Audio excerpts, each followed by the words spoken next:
eu não tenho como, assim, nem pensar em discordar do Espírito Santo. Falou tudo, falou da maneira que tem que ser falada. Mas vamos lá. Meu caro Felipe, o mercado, ele opera num modelo de bipolaridade ou ciclotimia, tá certo? Quando a coisa é boa, passa a ser muito boa, quando a coisa ruim, passa a ser muito ruim.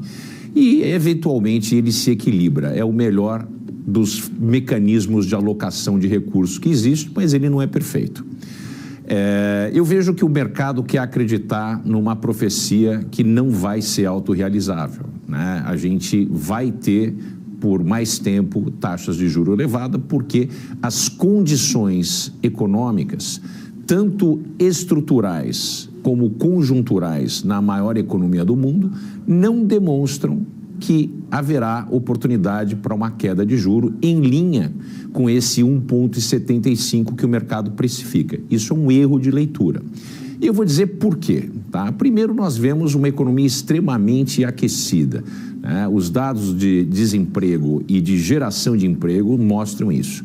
Mas mais importante que esses dados é um dado que vem do Fed de Atlanta, que é o Wage Tracker, né? É um dado que ele segue movimentos, né? Oscilações negativas e positivas nas médias e medianas dos salários. E existe um outro número, né? Uma outra estatística que chamam-se os planos de compensação de pessoas das empresas americanas, que são evidenciados pelos RHs dessas empresas.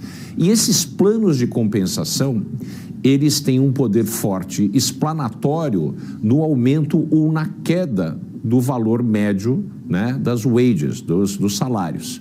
E nós estamos num ponto que é consideravelmente acima do ponto mais alto que a gente teve na série histórica, que foi na crise do .com.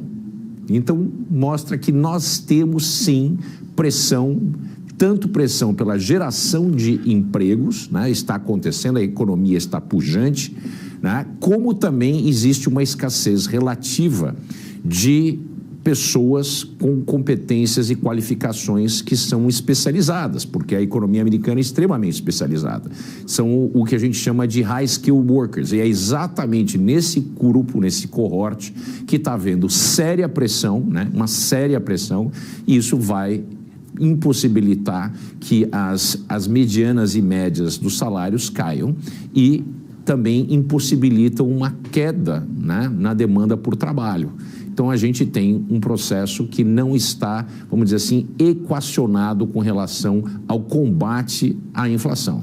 A inflação, ela caiu e caiu muito, uma vez que a taxa de juros foi elevada de maneira bastante rápida, né? Em um ano e meio, nós tivemos de juro negativo para juro positivo real, e saímos de 0 para 5,5%. Quer dizer, isso é um chão muito grande para uma economia como a americana, né? A gente não precisa comparar com o Brasil. O Brasil e os Estados Unidos são países diferentes, e os Estados Unidos é um país da primeira liga e o Brasil joga na terceira divisão. Então, a gente não pode falar, mas o Brasil chegou a 13,75. Não.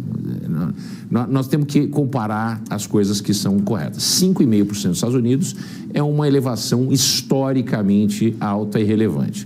Então, com isso, eu vejo que o mercado precificou esses 6 cortes 0,25 de forma errada, baseada nos seus desejos, não na leitura real, aberta, objetiva, sem interpretações esotéricas dos dados.